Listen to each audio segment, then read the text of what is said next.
Good evening, sir. Good evening. Sir, So, in the caste system, we had basically the defense that comes up is that the division of labor was on the basis of birth, and this was the intention. So, I just got me thinking that obviously division of labor on the basis of birth is reprehensible because that would also imply that the fruits of that labor and some of the labor is considered to be higher value and some labor is considered to be lower value.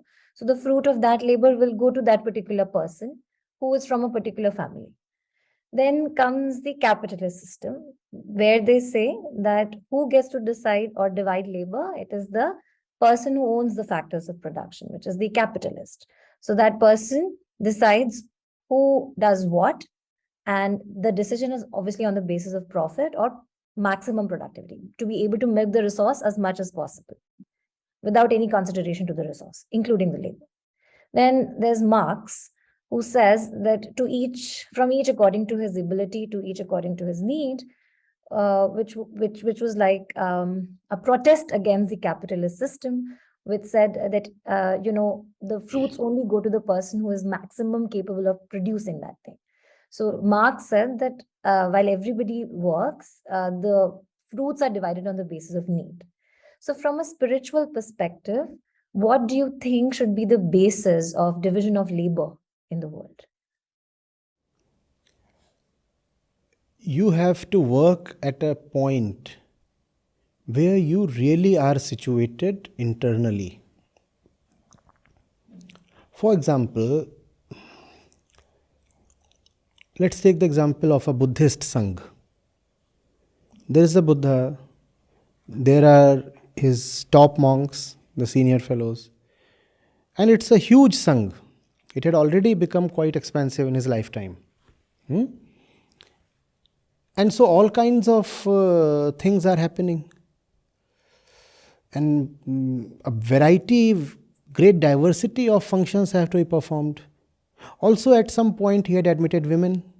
So that angle too has to be managed. There too, a train of leadership has to be developed. And also sometimes a separate set of policies. So all that he has to manage. Now the thing is, how do you divide labor really? Do you want to have the Buddha do menial tasks? And I'm saying menial from the point of view of consciousness. How will he be able to really do something that would help and uplift entire North India in his lifetime? And later on, so much of Asia. If he is made to, for example, think of so many places.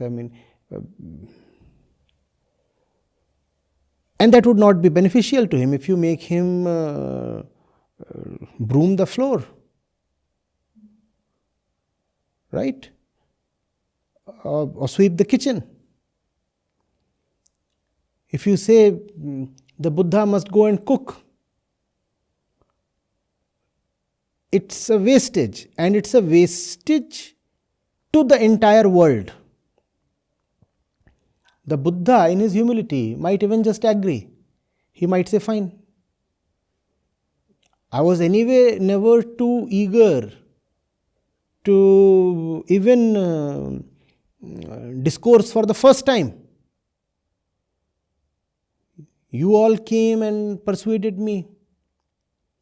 So if I am to be silent and confine myself to the kitchen, I am okay with it. The Buddha would go and start cooking, and I hope he would be a great cook.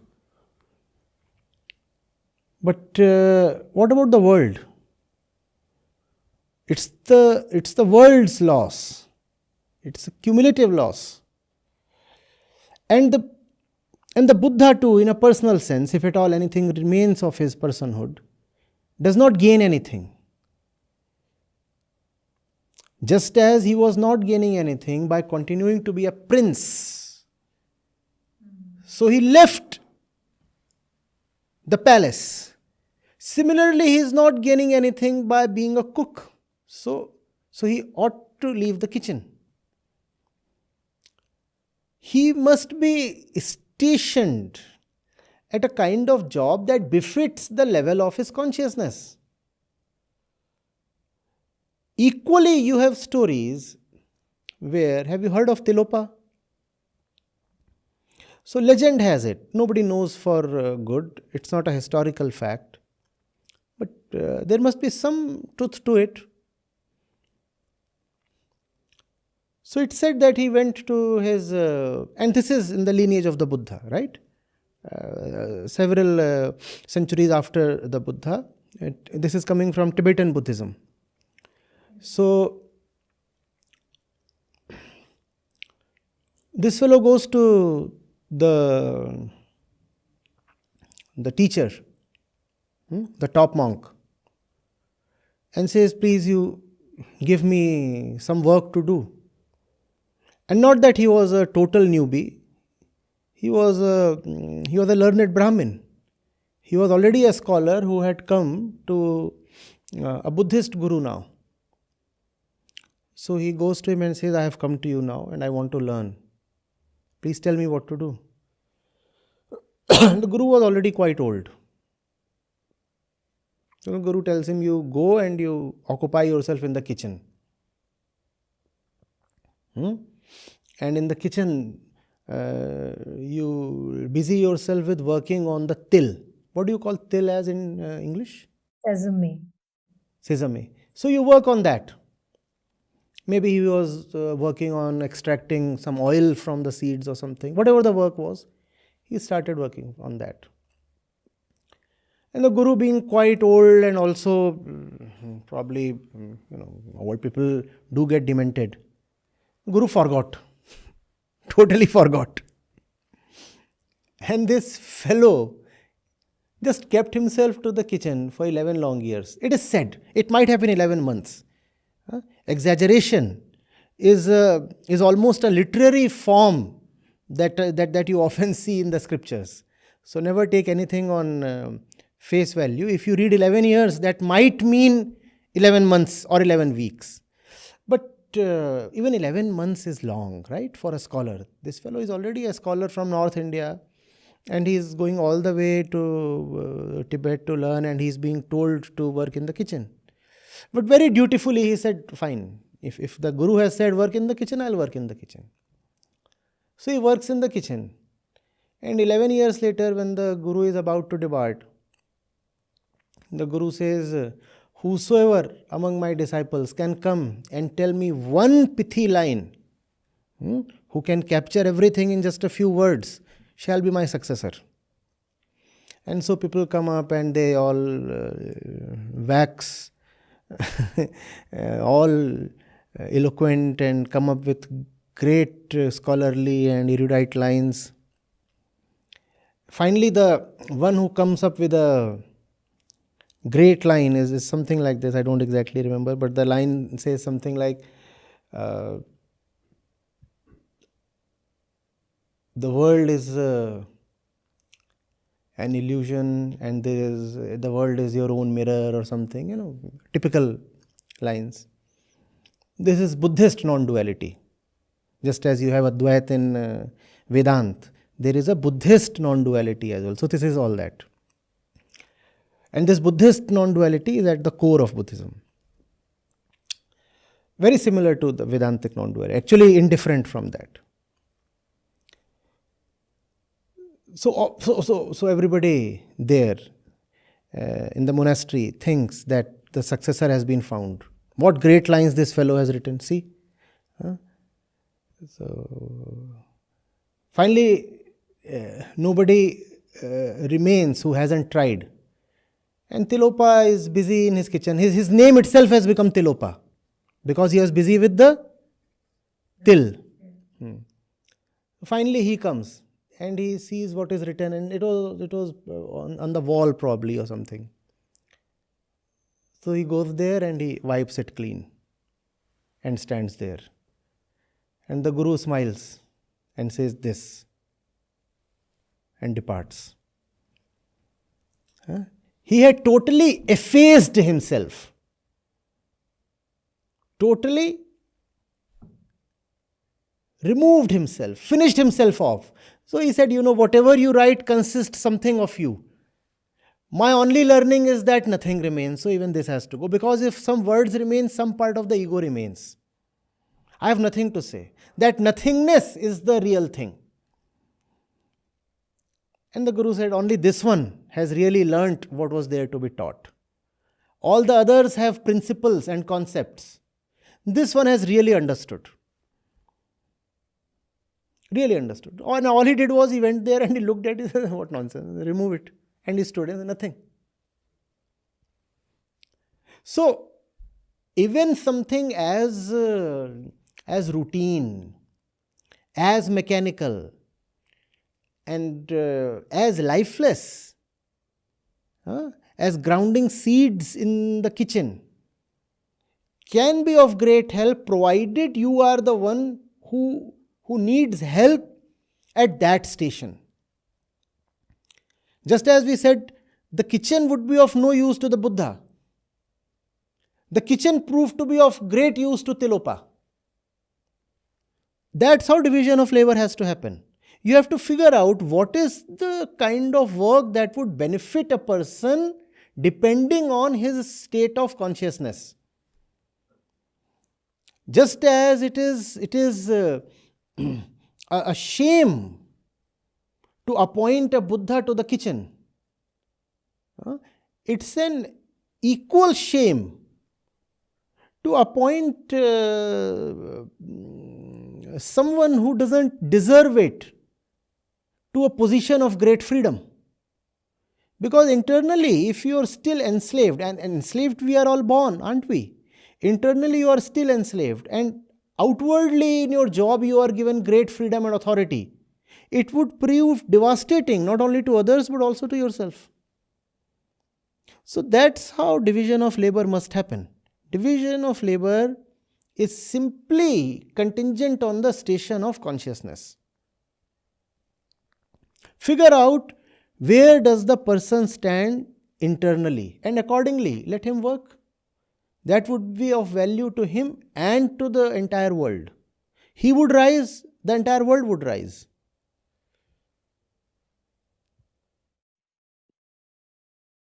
So could we say that then the social hierarchy should be freer you are, higher you are on the hierarchy? Exactly. And that's such a simple thing to see, isn't it? And I have said already that even the distribution of resources, not just that of labor, has to be according to the strength of consciousness. The more my consciousness is free, the more I am somebody who can be entrusted with resources. Resources should not be allowed to be commanded by people of small minds. If you say, but he earned it, he deserves to have it, you do not understand life. Even if a small kind of mind happens to, by chance, earn great riches, he does not deserve to have those riches stay with him. Else he will use those riches to destroy everything and everybody. And it's quite possible to become rich just by chance. You have ample instances. You have to be the right person at the right place with the right kind of intention to make good of the moment, and you can become rich. In the right kind of society, even if you somehow manage to make money, the money should not be allowed to stay with you if you do not deserve that money. Obviously, people will raise the question, who will assess the merit of the individual? No, just because the process has not been thought of does not mean that the principle can be dismissed. The principle stands its place. The process is something you should find out. Figure out a process, try, experiment, fail many times, but do come up with a process that distributes both work and resources according to a person's internal stature. This reminds of me of Plato's Republic. He went deeply into this question: who should be commanding authority in a society? And he went into this question because he had seen Socrates, his teacher, being killed in front of him. And he had seen that Socrates was killed through a democratic process. It was not that the judges were too keen on sentencing him. It was the people who wanted him dead. Had it been left to the judges would have probably let him go. There was a divided verdict, but the verdict would have been in Socrates' favor. He would have been allowed to live. But the masses wanted him dead. So Plato had this problem, rather this contempt for everything that just gave credence to your body. That just because you have a body, that does not mean you are eligible to have a say. It is not your body that must count. It is your mental stature that must count. And after Socrates died, Plato left Greece. He started wandering here and there. And for many years, I suppose 10 years, 12 years, he just wandered and he wanted to see what is going on. And once he had understood a bit of life, he returned. And then he said, there has to be a rigorous process. First of all, kids must be taken away from their parents by the time they are, I don't know what was the age that he prescribed. So don't judge me on the facts that I give, on the minor details. I only remember the broader picture. So he said by the time they are 6 or 8 or something, let them go to a state school. And after that, for several years, their parents will not meet them. And then for 10 years, let everybody be trained in X, Y, Z subjects. He determined the subjects. And then there will be a test at the age of 20. And half of them will fail that test. That test is designed to keep only the top half of the students. And those who fail, they go out and they become the workers of the society. And then they are trained for another 10 years.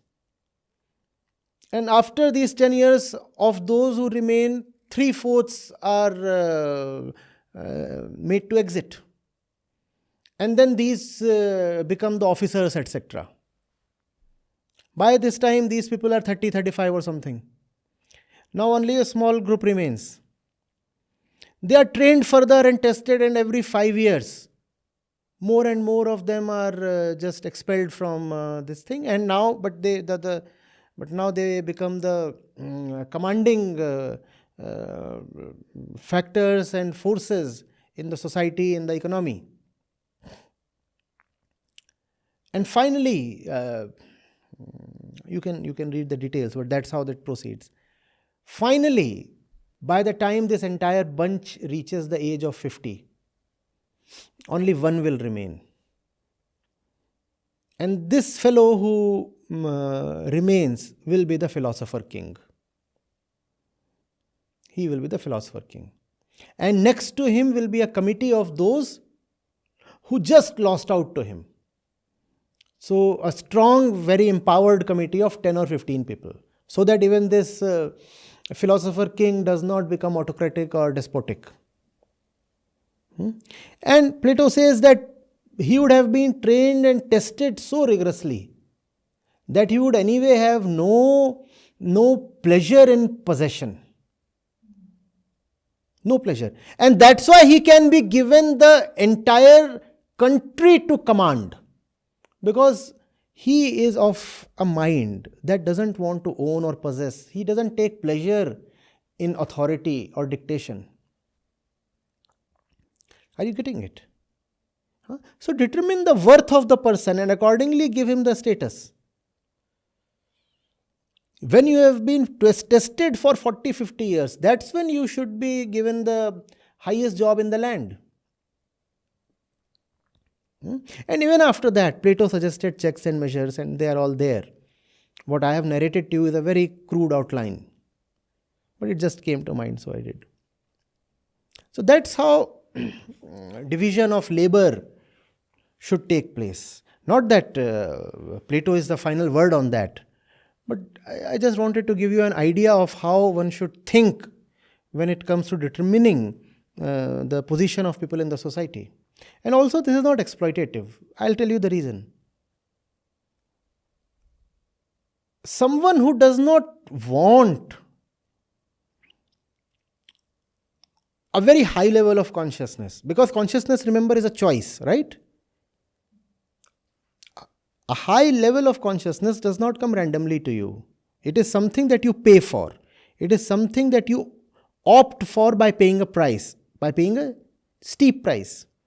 So there will always be people who do not even want that kind of free mind and high consciousness. Now, if such people, just to honor the principle of equality, are put in positions that require high consciousness, these people will suffer. So it will be violent to even those people to forcefully put them in high positions. They do not want high positions, because high positions require a high price to be paid. They don't want to pay that price. They are happy with their little lives. So Plato says, let them continue to be happy with their little lives. We don't want to interfere. It would be an injustice to them to forcefully pull them up and make them sit on the highest point in the fort and the palace. They don't want to be there. So you have to think on these lines. Our current definition of exploitation is more moralistic. More moralistic. You are saying the fish must be perched on the treetop. Otherwise, it's an inferior position. She is living even below the surface. She is not even at level 0. She is living at a negative level, see, below the surface. So perch her on the treetop. Does she even want to be there? We are not talking of genetics. We are talking of choice. In the example, it's genetics. Replace genetics with choice. Do most people even want to be at positions that will involve great freedom but will demand great sacrifice? That's what. Thank you, sir. This was great. Thank you.